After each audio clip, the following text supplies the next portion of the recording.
안녕하세요. 반갑습니다. 스케치업 프로 2014 강사 박남용입니다. 스케치업 관련해서 강좌를 제가 계속 강의를 하고 있는데요.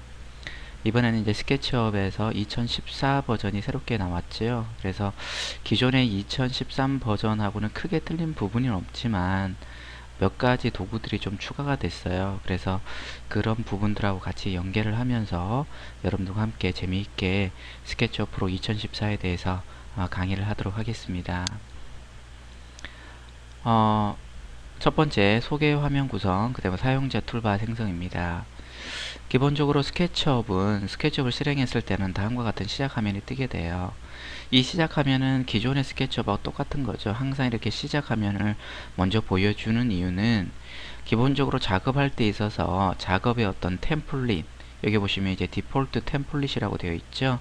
템플릿을 어떤 것을 설정할 것인지를 묻는 겁니다. 기본적으로는 우리가 반드시 밀리미터라는 단위를 써야 되고요. 만일에 이것을 설정하지 않으셨다면 인치나 피트 단위로 가기 때문에 여러분이 반드시 밀리미터로 설정해 주시기 바랍니다. 그 다음에 이제 밑에 보시면 이런 어떤 창이 있는데요. 런이라고 되어 있죠. 그래서 스케치업을 항상 시작 화면에서 이렇게 새로 배우기 어떤 기능을 화면으로 한번 시연해 보는 그런 어떤 창이 뜨게 됩니다.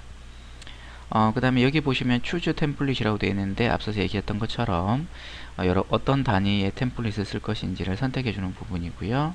그 다음 밑에 있는 start using SketchUp 이라는 것은 여기서 템플릿을 여러분들이 설정해 주고 나서 본격적으로 스케치업을 시작하기 위해서 클릭하는 버튼이 되겠지요.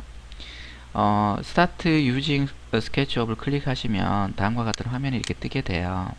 그래서 이런 화면이 뜨게 되는데요.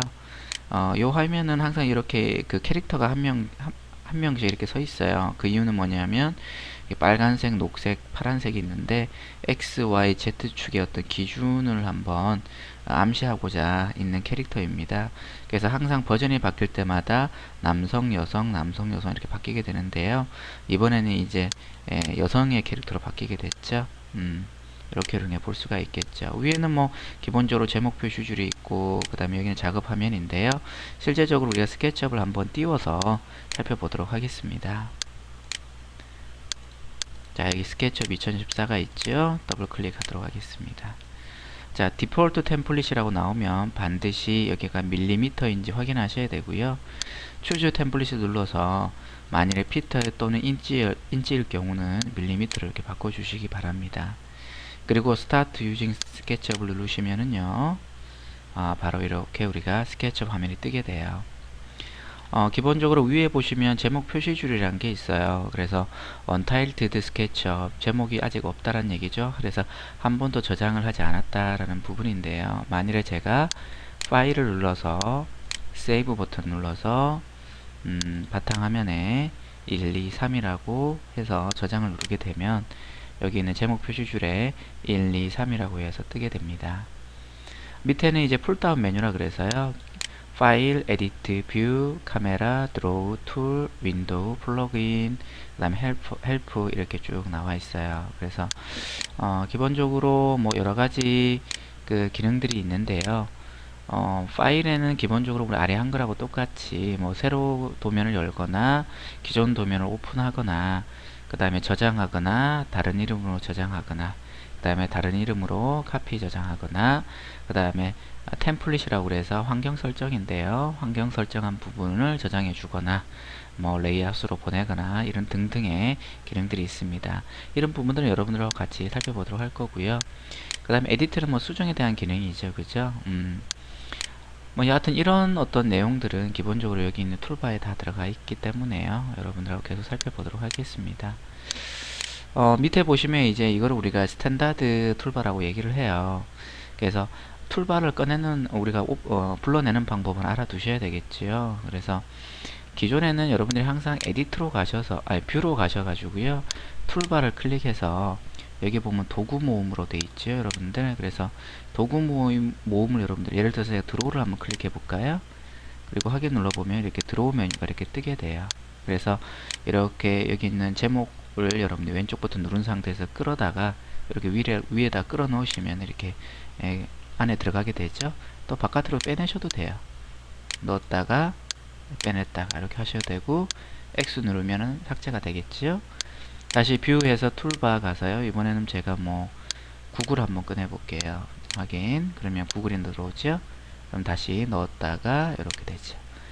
또 다른 거 한번 내볼까요? 다시 뭐 컨스트럭션, 얘는 이렇게 가져가 볼게요. 이렇게 놓을 수가 있겠죠, 그죠? 그래서 약간 이렇게 옆으로 가져가시면 좌측으로 이렇게 넣을 수가 있고요. 그러니까 여러분의 움직임에 따라서 이게 두 줄로 이렇게 갈 수도 있고요, 그죠? 이렇게 뺄 수도 있고요. 그래서 끌 수도 있겠죠. 이렇게 우리가 볼 수가 있겠습니다.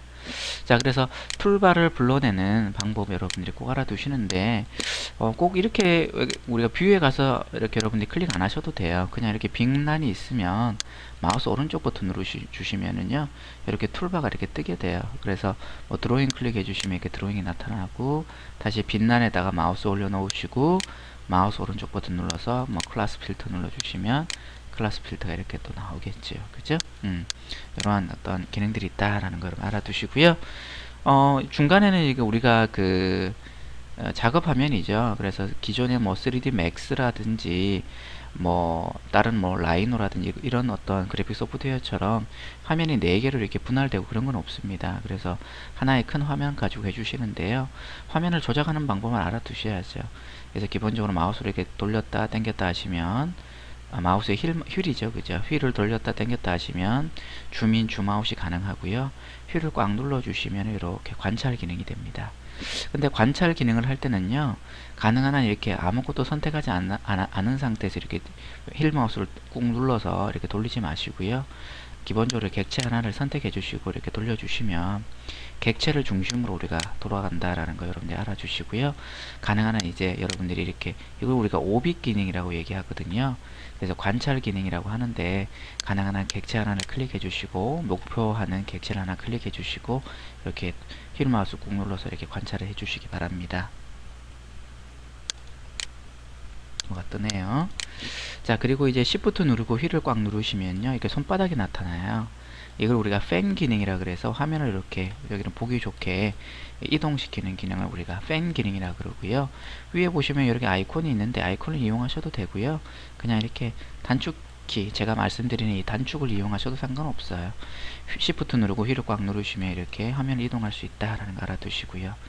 만일에 이렇게 화면을 이동시켰다가 여러분들이 여기 마우스를 갖다 놓고 휠을 더블 클릭해 주시면은요, 그 더블 클릭했던 객체가 화면의 중간으로 오게 돼요. 다시 한번 해볼까요? 이렇게 했다가 여기 마우스 올려놓고 휠을 더블 클릭, 그죠? 다시 한번 휠을 더블 클릭 해주시면 이렇게 중간으로 오게 되죠, 그죠? 자, 그 다음에 이제 마우스를 이렇게 줄이거나 넓혔다가 Shift Z를 누르시면은요, 화면상에 그려진 객체를 중심으로 해서 화면에 꽉 차게 보여줍니다. 다시 한번 해볼까요? 이렇게 놓다가 Shift Z 누르시면 꽉 차게 이렇게 우리가 화면상에 해당 객체가 보여지는 것을 여러분들 볼 수가 있을 거예요. 이해되셨죠, 여러분들? 자, 그 다음 이게 바로 여기 보시면 이 아이콘이 바로 Shift Z예요. 줌 익스텐드라고 그러고요. 얘가 이제 줌이라 그래서 휠 마우스를 돌렸다 당겼다. 얘는 Shift 휠 마우스를 꼭 누른 채 움직이시면 되고요. 얘는 그냥 휠 마우스만 꼭 눌러서 움직이면 되는 기능이 있죠. 결과적으로 여기 있는 내용들은 마우스 클릭하셔도 되지만 제가 말씀하신 바대로 하셔도 상관없을 것 같습니다. 그 다음에 이제 밑에 보시면은요, 여기에 보면 이렇게 여러가지 단어들이 쭉 뜨는데요, 여기서는 어떤 작업들이 계속 이루어질 것인지 상태를 계속 나타내주는 어떤 바가 되겠고요. 그 다음에 여기에 보면 메저먼트라는데 이게 굉장히 중요해요.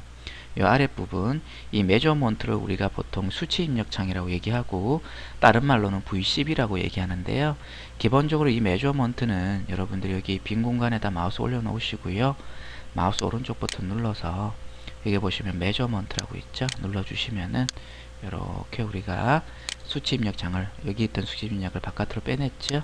이렇게 옆에 두시고 하시는 게 좀 편해요. 이렇게 하시는 게 좀 편하다라는 거 여러분 꼭 알아두시기 바랍니다.